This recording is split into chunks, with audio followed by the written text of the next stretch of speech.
So here it is, ladies and gentlemen. This is the my 1958 Plymouth instrument cluster.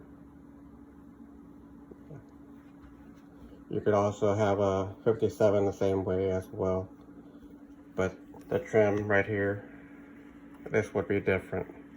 On 57, I think there were gold dots, and this one seems like they're some kind of a cross. Furies would go faster than this. So mainly this is like for 57 and 58. This is what they look like. Gas, oil, amps, temperature, and clock. I had to pay extra for that guy. Alright, let me flip this over.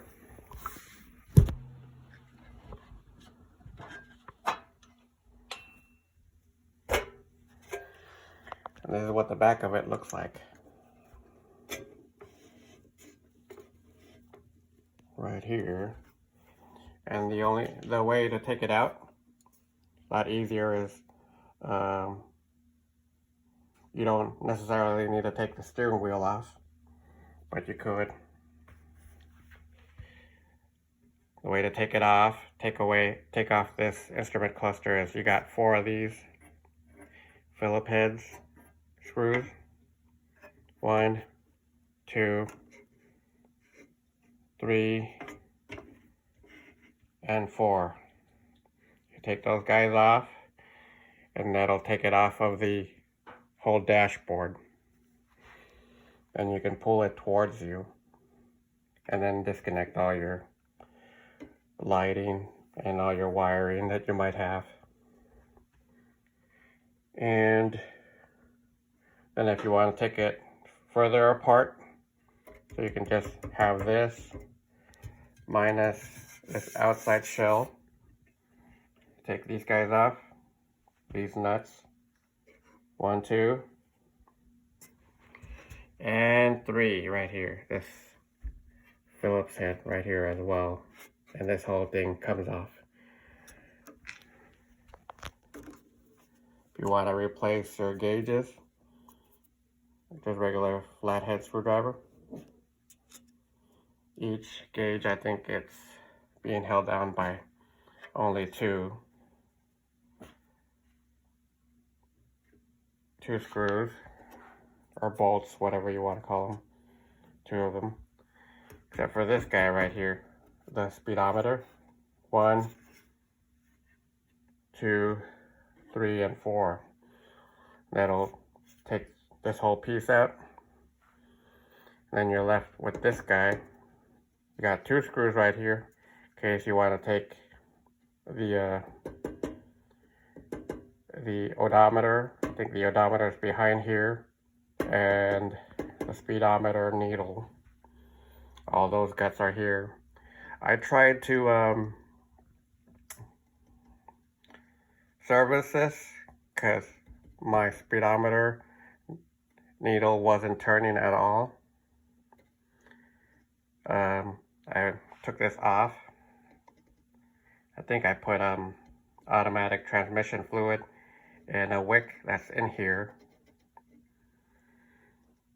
You can see it in the service manual, and there's a guy from Australia, I believe. Very nice guy. Shows you how to wire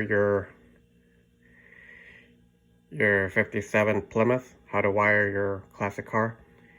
And he shows you how to service this. You pull this guy out, there's a wick in there, you can pull the wick out. You can soak that wick in some fluid. And you put it right in here again. Fill that up with fluid. And also you can fill this up with fluid before you actually insert it back in here. So it can all marinate and hopefully lubricate it and keep it running fine. But mine is stuck for somehow. I saw him use a screwdriver. He just barely put it over here after put in fluid. Who knows how long he left the fluid in there. But he put a screwdriver right here, and it just turned nicely. I think this is supposed to turn too as well. I'm not quite sure. But I think I saw his video. And this whole thing right here, this brass piece right here is supposed to turn all together. Put your screwdriver right here, and it turns right here. But make some comments down below of what kind of fluid y'all guys are putting in here, and if y'all have any ideas on how to get this loose so my speedometer can turn. Yeah, and what process y'all use on how to get that loose once again and running freely, because I don't really want to send it out to get fixed by somebody else, because money is tight right now. And this clock right here, how many of y'all guys have a clock in your car? 57, 58, whatever Plymouth y'all have. Where do you put this? Do you drill a hole in your dash? Like down here somewhere? So you can be able to, I guess, set it. You turn this and you set it. You set your clock. Please let me know about that as well. But thank you. Hope y'all enjoyed the video.